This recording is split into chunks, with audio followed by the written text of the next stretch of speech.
Nilinaw naman ng DFA na walang Ebola ang Pilipinong seaman na naiulat na nagpakita raw ng sintomas ng sakit. Ayon daw sa dating embahada o sa ating embahada sa Athens, Greece, malaria ang sakit ng tripulante at hindi Ebola. May problema rin daw siya sa atay.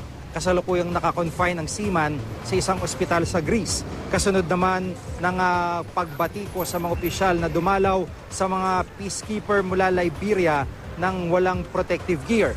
Nag-issue ng payag ang World Health Organization sa Pilipinas para linawin ang ilang bagay tungkol sa Ebola.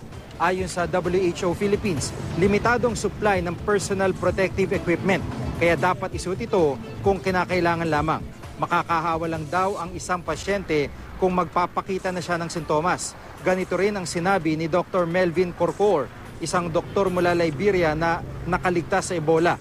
Namatay ang lahat ng kasama niya na na-expose sa isang pasyenteng may Ebola na dinala sa pinagtatrabahuan niyang ospital.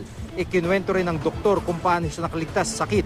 Nung napapansin na niyang meron na siyang sintomas, ay agad siyang nagpagamot.